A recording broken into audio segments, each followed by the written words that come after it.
Thea Martin's first thought upon receiving a letter from Sir James Smiley, Esquire, renowned solicitor for persons of great importance, was that her brother had hatched a new scheme to chase her out of London. Her hands shook as she broke the sealing wax. So far, her brother Horace had attempted to bar all doors to her, an effort that had not succeeded, since London loved nothing more than a scandal, and the feud between the mighty Duke of Dorset and his disinherited sister was great fodder for gossip. Horace's next action had been to block all reasonable landlords from letting to her. His machinations came to naught, because Thea was determined. London offered opportunities for her to make a living, something difficult for a penniless widow with children to do on her own elsewhere. This had been her home before she'd run away to marry Boyd Martin, and it offered the only hope for her small family's future. Thea had found a tiny set of rooms for let in a shabby building in a less than respectable neighbourhood. It meant she would keep her boys in all day, instead of giving them a garden for play. But it was a start, and that had been what Thea had needed. A new beginning. Using the connections she'd made during her debutante years, she'd set about using the only skill she knew: matchmaking. She knew the ways of the ton. She knew marriage, and she understood the desperation of parents.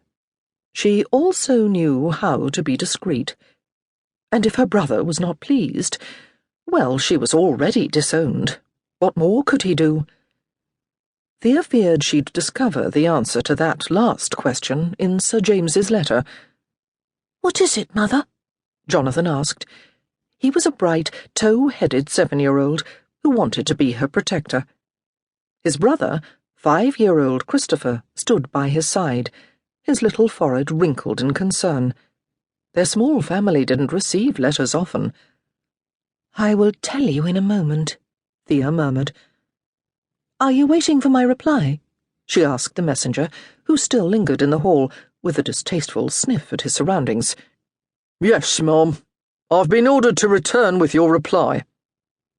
Thea forced herself to focus on Sir James's slanting handwriting. He wanted to see her on a matter of some importance.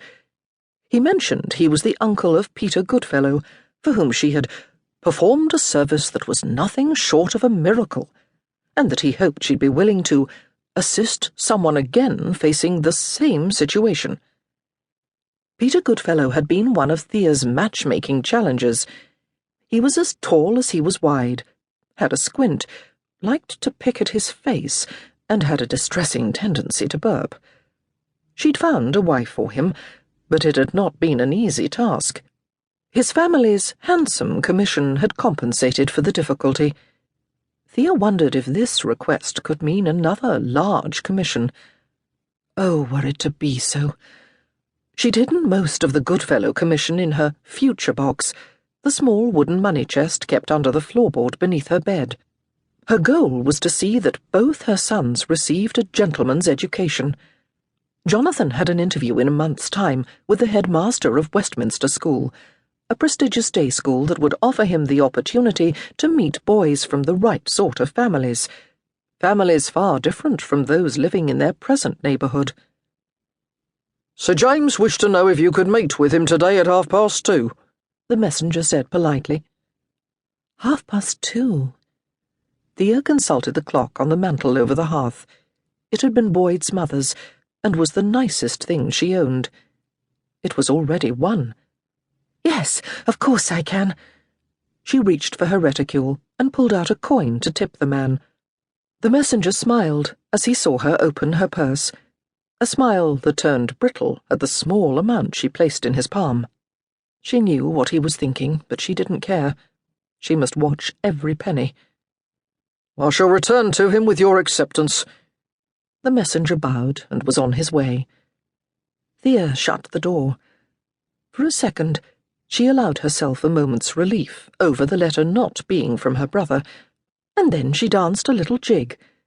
Christopher started dancing with her, his worry giving way to a huge smile. "What was in the letter, Mother?" Jonathan asked, too dignified to join in their little party.